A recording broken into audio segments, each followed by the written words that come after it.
Good day, my name's Graham Gordon Thomas.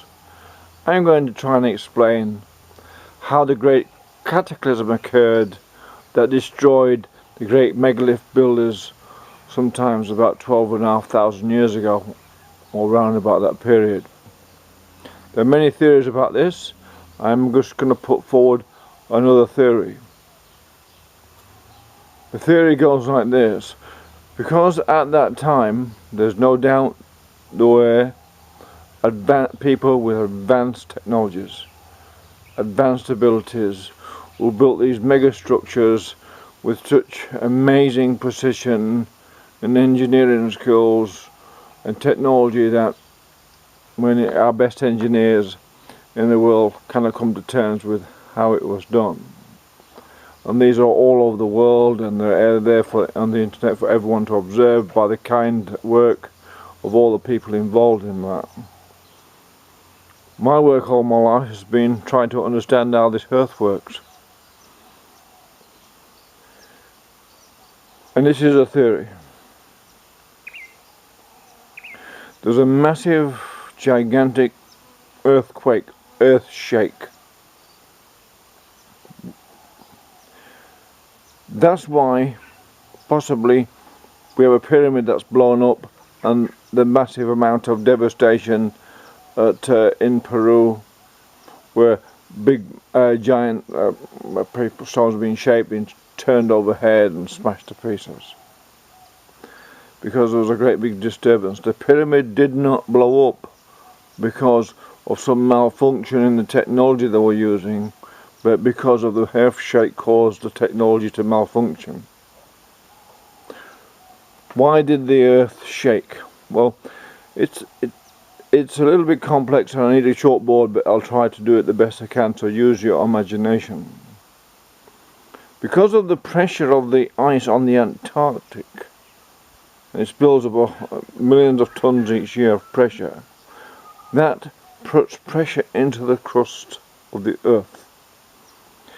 At quite some time, there's been build up of ice on northern regions, on the Greenland, on the Scandinavian shelf, on Britain, around the north, a massive amount of pressure for miles, a couple of kilometers worth of ice.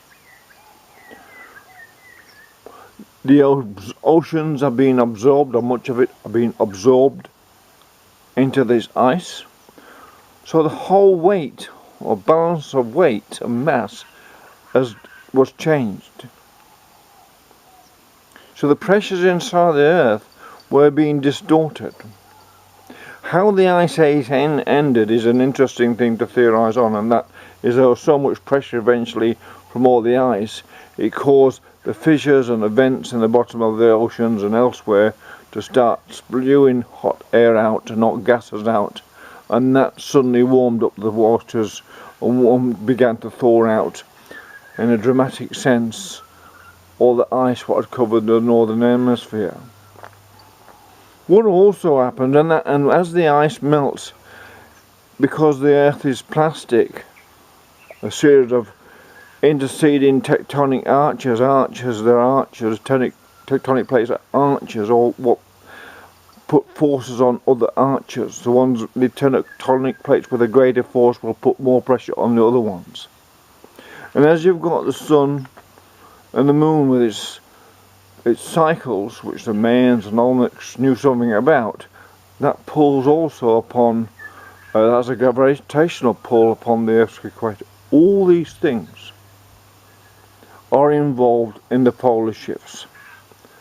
Somehow they're involved with the polar shift because with the pressure on the Antarctic as it is now, so the Antarctic continent is quite some meters below the actual level, that puts heat into the oceans and all the vents, and also with the pressure of the ice at the north, those two things, because the earth is like a slightly dried orange and it's slightly compressed, the magnetic field itself is being distorted.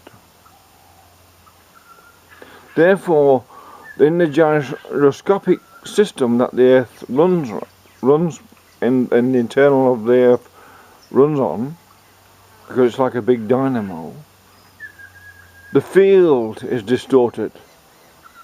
So therefore the frequencies are also changing. And it's this this change in harmonics in the earth itself which causes a massive amount of disturbance. It disturbs the magnetic field, and it disturbs the way the world feels as a vibrational being, if you like, because the vibrations are very important. This out of sync harmonics with the distorted magnetic fields, because of the distortion, because of the pressures on the Antarctic, and as the ice was melting, the plasticity of the earth caused it to respond, and as the ocean started to fill again, a massive amount of disturbance occurred.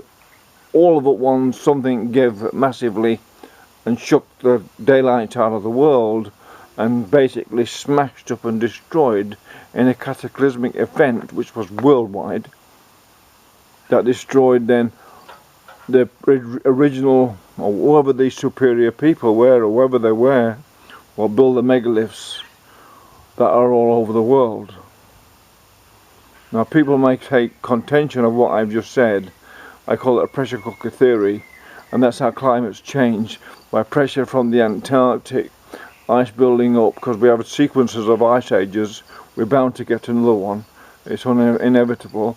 And the sequence of ice ages, they build up a massive amount of weight on the Earth's crust that distorts the crust. Water's dragged out of the ocean, so there's less weight there on the ocean floors, and that causes a physical imbalance into the equilibrium of the world itself, and eventually has more pressure is put into the crust by these amazing amounts of massive ice. Then eventually the heat comes out of the earth, warms the place up again, melts the ice rather quickly, causes massive amount of distortion as it comes off, and all sorts of, as you can imagine, massive amount of distortion in the earth's crust. It springs back, woof, it lifts up. The tectonic arches are affected in a more abrupt manner, and there's a cataclysmic shake of the world. Whether it's a polar shift at that time, or just a the poles are put out of due north. They're put out because of the pressures of the magnetic field, the distortion of the crust. It's out there theory. But because of the build-up on the Antarctic now, it's building up and building up, that is distorting the Earth's field, and that's why we're getting this slight Earth tilt at the moment that people don't want to acknowledge, who push the idea that climate's changing, well, and that humans are doing it. Well, actually humans have very little to do, or can have very little control over how the Earth's dynamics are, because it's a natural long sequential cycle that humans evolve through. The point about that is, what they're doing now is wrong, in that you cannot evolve society before an event. It's a treacherous idea that you can evolve society, adapt to society to an event that you do not know what the consequences of it are. Humans always evolve after the event. Unless you understand evolutionary theory, really you shouldn't be involved in trying to adopt humans to a sort of future that you have no idea what it is, because that means they may not be prepared at all for the future that there really is, because no one on earth can predict the future. We can estimate it on its history, and that's all you can do. What is a pattern? What is the long-term pattern of the earth? That's what you've got to look at. Anyway, I hope this adds a bit of interest to the field of discussion involving the great cataclysm that definitely occurred some 12,000 or 11,000 years ago. Thank you. Graham Gordon Thomas. Thank you.